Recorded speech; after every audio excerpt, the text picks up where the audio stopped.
I saw him on a sleepless night when I was walking desperately to save my soul and my vision. My coming to New York had been a mistake.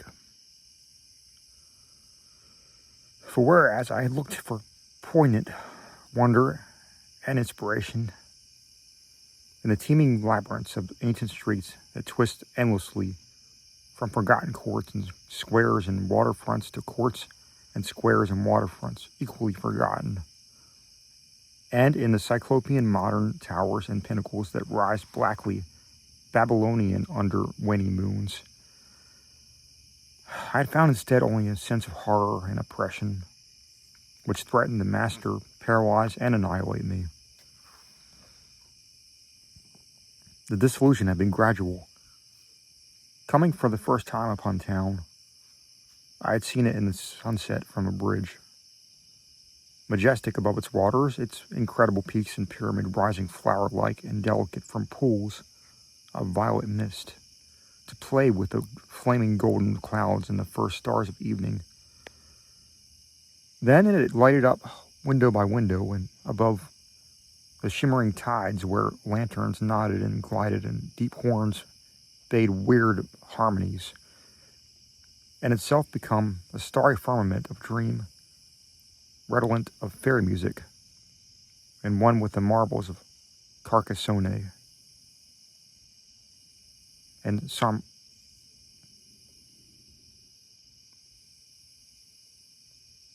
Samarkand and El Dorado, and all glorious and half-fabulous cities. Shortly afterward, I was taken through those antique ways so dear to my fancy. Narrow, curving alleys and passages where rows of red Georgian brick blinked with small-paned dormers above pillared doorways that looked on gilded sedans and paneled coaches.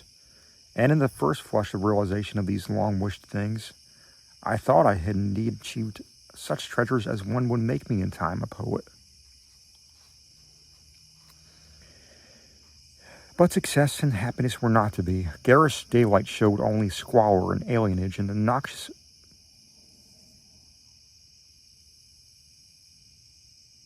elephantiasis of climbing, spreading, stone, where the moon had hinted of loveliness and elder magic. And throngs of people that seethed through the flume-like streets were squat, swarthy strangers with hardened faces and narrow eyes, shrewd strangers without dreams and without kinship to the scenes about them, who could never mean aught to a blue-eyed man of the old folk, with a love of fair green lanes and white New England village steeples in his heart.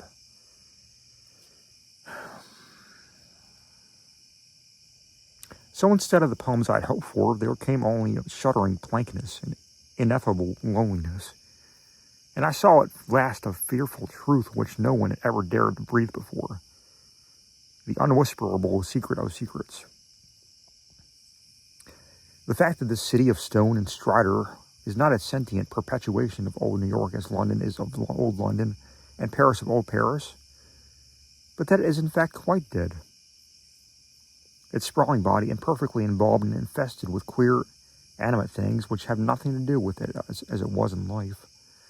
Upon making this discovery, I ceased to sleep comfortably, though something of resigned tranquility came back as I gradually formed the habit of keeping off the streets by day and venturing abroad only at night.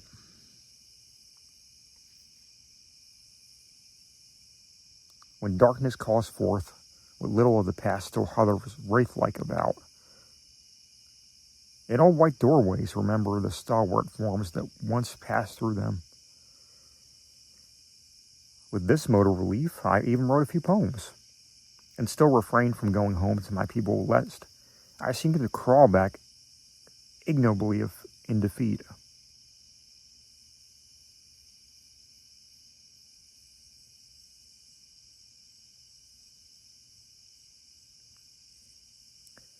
Then, on a sleepless night's walk, I met the man.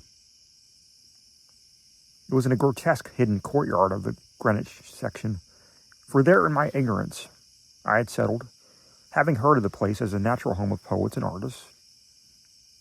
The archaic lanes and houses and unexpected bits of square and court had indeed delighted me, and when I found the poets and artists to be loud-voiced pretenders, whose quaintness is tinsel and whose lives are of a denial of all that is beauty, which is poetry and art, I stayed on for love of these venerable things. I fancied them as they were in their prime, when Greenwich was a placid village not yet engulfed by the town, and in the hours before dawn, when all the revelers have sunk away, I used to wander alone amongst those cryptical windings and brood upon the curious arcana which generations must have deposited there. This kept my soul alive and gave me a few of those dreams and visions for which the poet far within me cried out. The man came upon me about 2 one cloudy August morning and was threading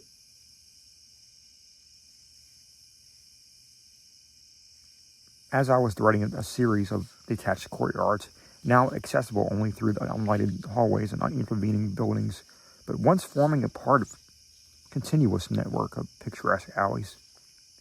I'd heard of them by vague rumor and realized that they could not be upon any map of today, but the fact that they were forgotten only endeared them to me, so that I sought them with twice my usual eagerness. Now that I had found them, my eagerness was again redoubled, for something in their arrangement dimly hinted that they might only be a few of many such, with dark, dumb counterparts wedged obscurely betwixt high, blank walls and deserted rear tenements, or lurking lamplessly behind archways, unbetrayed by hordes of the foreign-speaking, or guarded by furtive and uncommunicative artists, whose practices do not invite public publicity on the light of day, or the light of day. He spoke to me without invitation, noting my mood and glances as I studied at certain knockered doorways above iron-railed steps, the pallid glow of the traceried transoms feebly lighting my face. His own face was in shadow, and he wore a wide-brimmed hat, which somehow blended perfectly with the out-of-date cloak he affected. But I was subtly disquieted even before he addressed me. His form was very slight, thin almost to cadaverousness, and his voice proved phenomenally small, soft, and hollow, though not particularly deep. He said, noticed me several times in my wanderings, and inferred that I resembled him in loving the vestiges of former years. Would I not like the guidance of one long practiced in these explorations, and possessed of local information profoundly deeper than any of which an obvious newcomer could possibly have gained? As he spoke, I caught a glimpse of his face in the yellow beam from a solitary attic window. It was a noble, even a handsome, elderly countenance, and bore the marks of a lineage and refinement unusual for the age and place.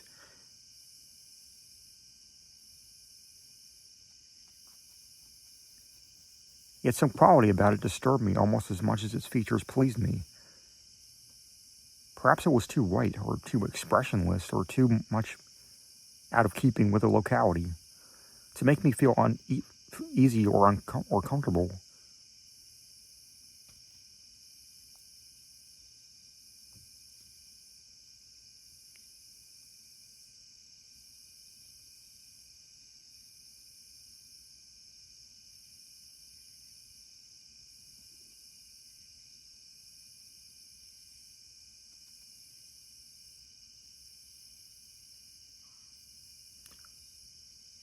Nevertheless, I followed him, For in those dreary days, my quest for antique beauty and mystery was all that I had to keep my soul alive, and I reckoned it would a rare favor of fate to fall in with one whose kindred seeking seemed to have penetrated so much farther than mine. Something in the night constrained the cloaked man to silence, and for a long hour he led me forward without needless words, making only the briefest of comments concerning ancient names and dates and changes, and directing my progress very largely by gestures as we squeezed through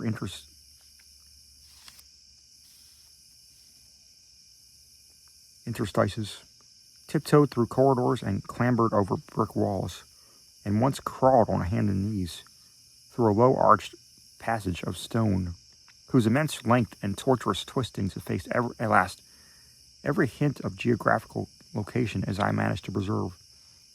The things we saw were very old and marvelous, or at least they seemed so, in the few straggling rays of light by which I viewed them. And I shall never forget the tottering laconic columns and fluted pilasters and urn-headed iron fence posts and flaring lintelled windows and decorative fanlights that appeared to grow quainter and stranger the steeper we advanced into this inexhaustible maze of unknown antiquity. We met no person, and as time passed, the lighted windows became fewer and fewer. The street lights we first encountered had been made of oil and of ancient lozenge pattern. Later, I noticed with some with candles, and at last, after traversing a horrible unlighted court where my guide had to lead with his gloved hand through total darkness to a narrow wooden gate and a high wall.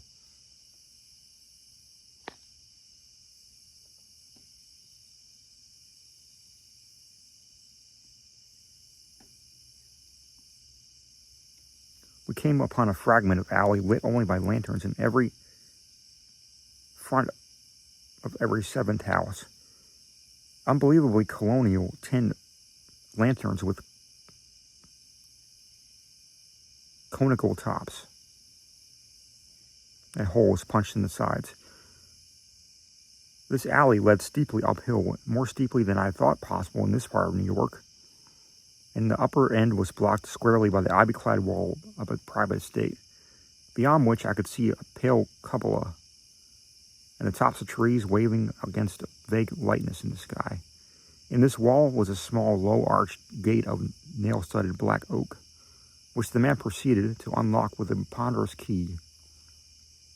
Leading me within, he steered a course in utter blackness over what seemed to be a gravel path, and finally up a flight of stone steps, to the door of the house, which he unlocked and opened for me. We entered, and as we did so, I grew faint from a reek of infinite mustiness which welled out to meet us, and which must have been the fruit of the unwholesome centuries of decay. My host appeared not to notice this, and in courtesy I kept silent as he piloted me up a curving stairway, across a hall, and into a room whose door I heard him lock behind us. Then I saw him pull the curtains of three small pane windows that barely showed themselves against the lightning sky. After which he crossed to the mantel, struck flint and steel, lighted 2 candles of a candelabrum of 12 sconces, and made a gesture enjoining soft-toned speech. In this feeble radiance, I saw that we were in a spacious, well-furnished, and paneled library, dating from the first quarter of the 18th century, with splendid doorway pediments, a delightful Doric cornice, and a magnificent neatly carved overmantel with scroll and urn top. Above the crowded bookshelves at intervals along the walls were well-wrought family portraits, all tarnished to an enigmatical dimness, and bearing an unmistakable likeness to the man who now motioned me to a chair beside the graceful Chippendale table. Before seating himself across the table from me, my host paused for a moment, as if in embarrassment, then tardily removing his gloves, wide-brimmed hat, and cloak, stood theatrically revealing, in full mid-Georgian costume, from queued hair and neck ruffles to knee breeches, silk hose, and the buckled shoes I had not previously noticed. Now slowly sinking into a lyre-back chair, he commenced to eye me intently. Without his hat, he took on an aspect of extreme age, which was scarcely visible before, and I wondered if this unperceived mark of singular longevity were not one of the sources of my original disquiet. When he spoke at length, his soft, hollow, and carefully muffled voice not infrequently quavered, and now and then I had great difficulty in following him as I listened with a thrill of amazement and half disavowed alarm which grew each instant. "You behold, sir," my host began, "a man of very eccentric habits, for whose costume no apology need be offered to one with your wit and inclinations. Reflecting upon better times, I have not scrupled to ascertain their ways, and adopt their dress and manners. An indulgence which offends none if practiced without ostentation. It hath been my good fortune to retain the rural seat of my ancestors, swallowed though it was by two towns.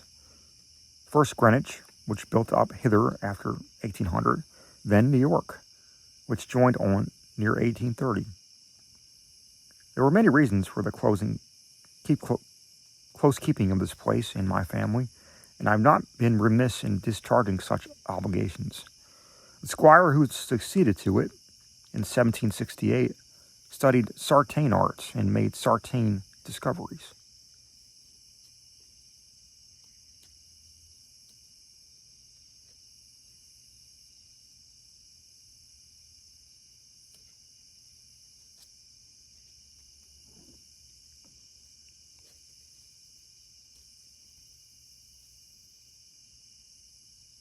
All connected with influences residing in this particular plot of ground, and eminently deserving of the strongest guarding. Some curious effects of these arts and discoveries I now propose to show you under the strictest secrecy, and I believe I may rely on my judgment of men enough to have no distrust of either you, your interest, or your fidelity. He paused, but I can only nod my head. I've said that I was alarmed, yet to my soul nothing was more deadly than the material daylight world of New York. And whether this man were a harmless eccentric or a wielder of dangerous arts, I had no choice, save to follow him, and slake my sense of wonder on whatever he might have to offer. So I listened. To my ancestor, he softly continued, there appear to reside some very remarkable qualities in the will of mankind. Qualities having little suspected dominance not only over the acts of oneself and of others, but over every variety of force and substance in nature, and over many elements and dimensions deemed more universal than nature herself. May I say that he flouted the sanctity of things as great as space and time, and that he put to strange uses the rights of sartain, half-breed Red Indians once, encamped upon this hill?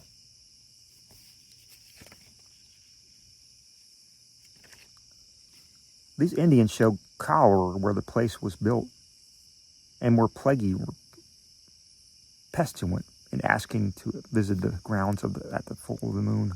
For years they stole over the wall each month they could, and by stealth performed sartain acts.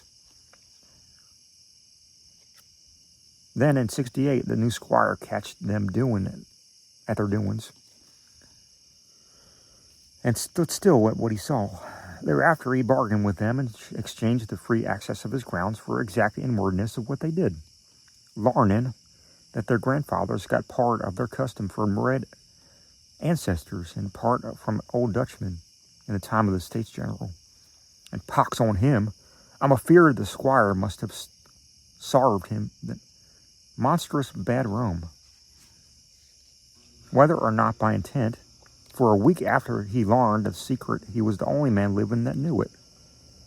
You, sir, are the first outsider to be told there is a secret, and split me if I'd have risked tampering that much with the powers, had ye not been so hot after bygone things.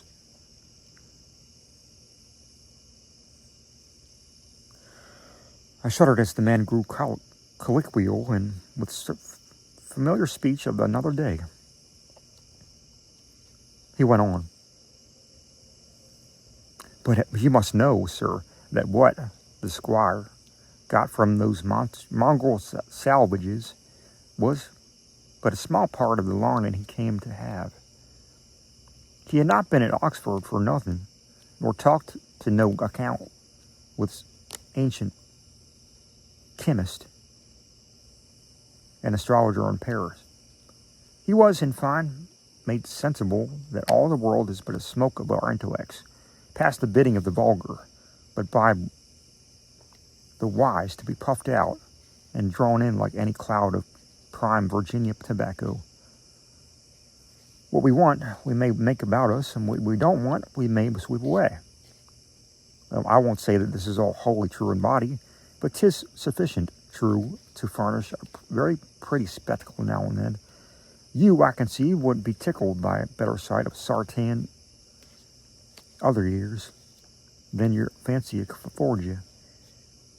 But be pleased to hold back any fright at what I design to show. Come to the window and be silent, be quiet. My host now took me by the hand to draw to one of the two windows on the long side of the malodorous room. And at the first sight of his ungloved fingers, I turned cold. His flesh, though dry and firm, was of the quality of ice, and I almost shrank away from his pulling. But again I thought of the emptiness and horror of reality, and boldly prepared to follow whithersoever I might be led. Once at the window, the man drew apart the yellow silk curtains and directed my stare into the blackness outside. For a moment I saw nothing save a myriad of tiny dancing lights far, far before me.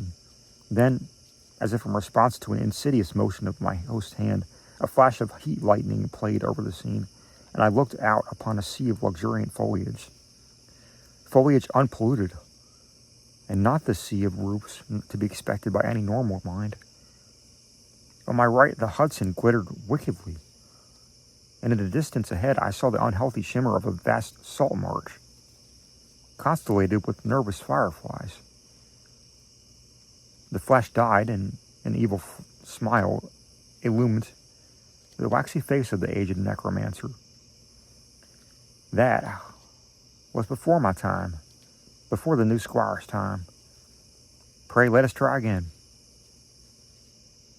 I was faint, even fainter than the hateful modernity of that accursed city that had made me. Good God, I whispered. Can you do that for any time? And as he nodded and bared the black stumps of what had once been yellow fangs, I clutched at the curtains to prevent myself from falling, but he steadied me with that terrible ice-cold claw, and once more made his insidious gesture.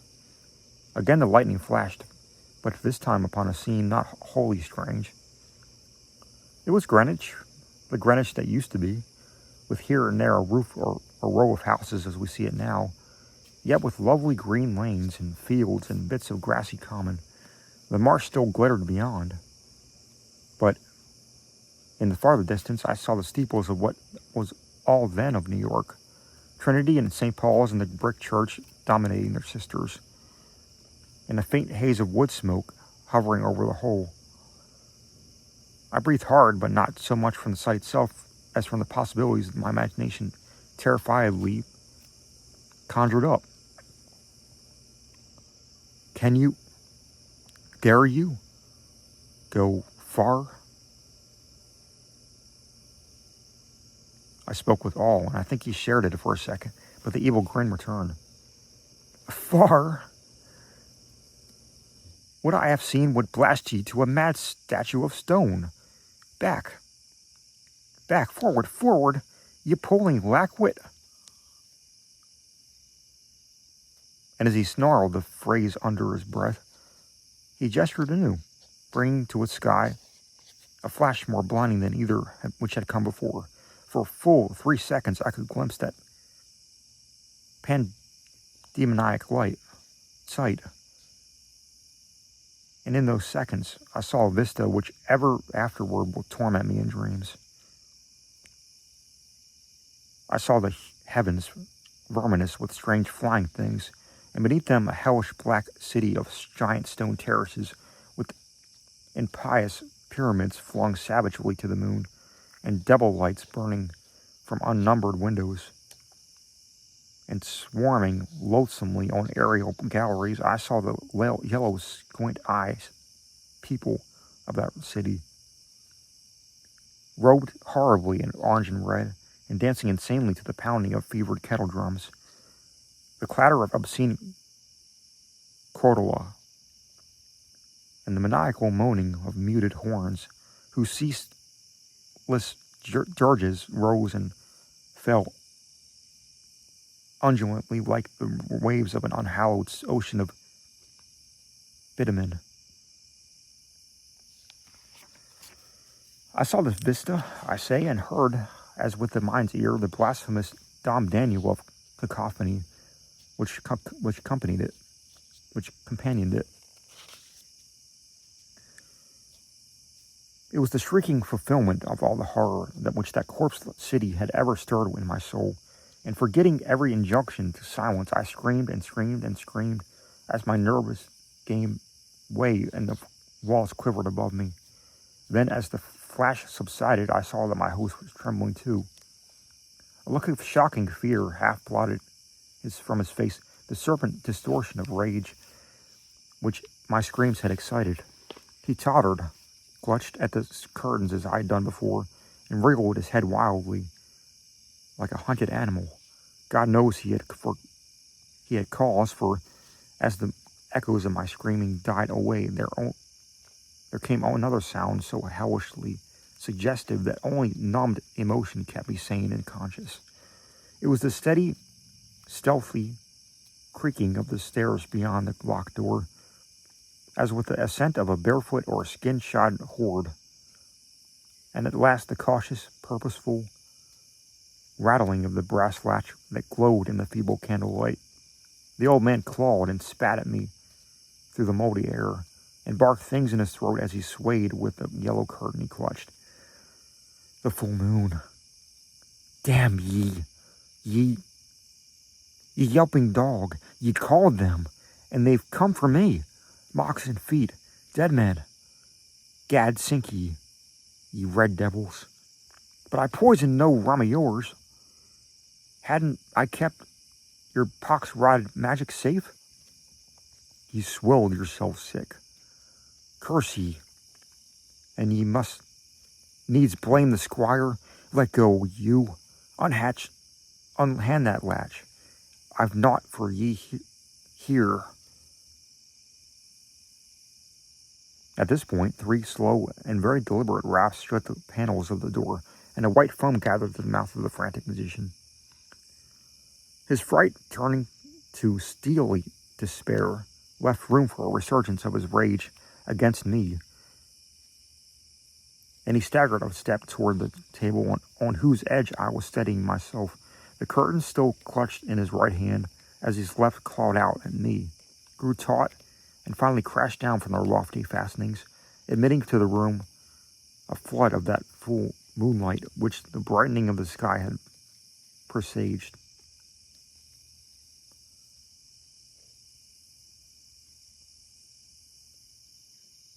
In those greenish beams, the candles paled, and a new semblance of decay spread over the musk-reeking room with its warming paneling, sagging floor, battered mantle, rickety furniture, and ragged draperies.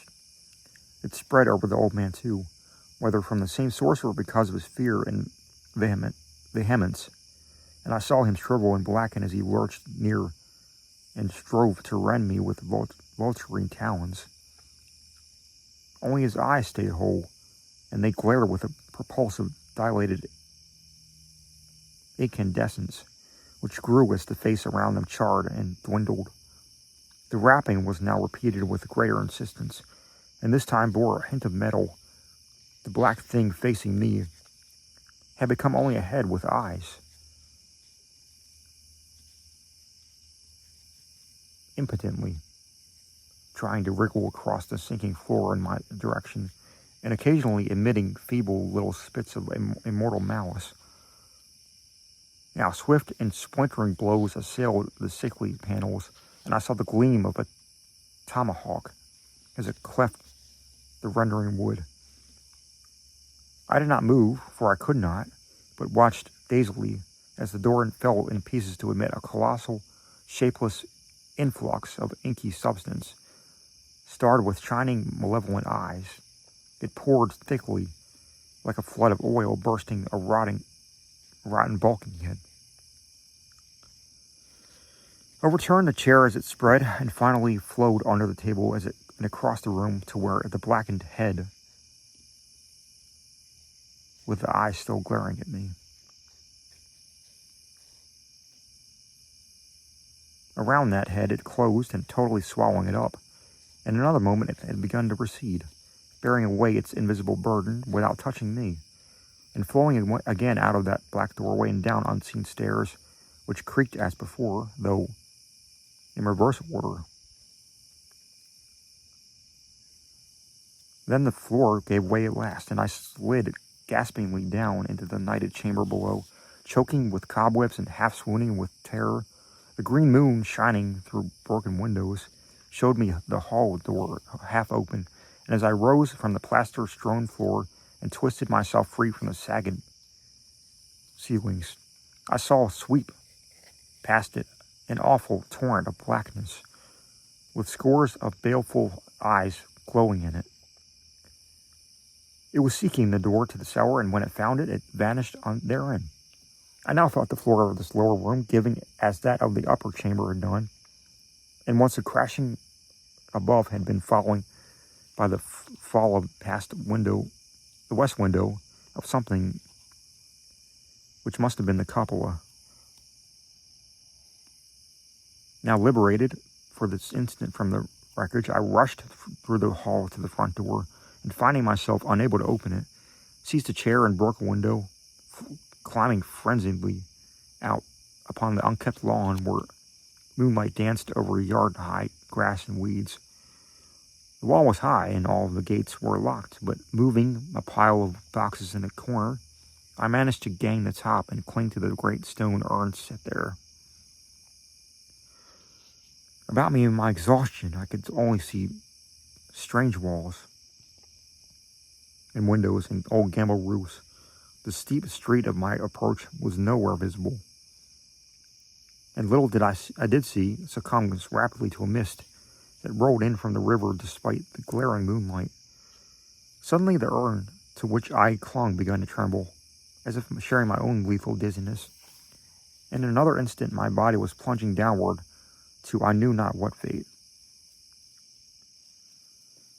The man who found me said I must have crawled a long way despite my broken bones, for a trail of blood stretched off as far as he dared look. The gathering rain soon effaced this link with the scene of my ordeal, and reports could state no more than I had appeared from a place unknown, at the entrance of a little black court off Perry Street. I never sought to return to those tenebrous labyrinths, nor would I direct any sane man thither if I could. Of who or what that ancient creature was, I have no idea. But I repeat, the city is dead and full of unsuspected horrors.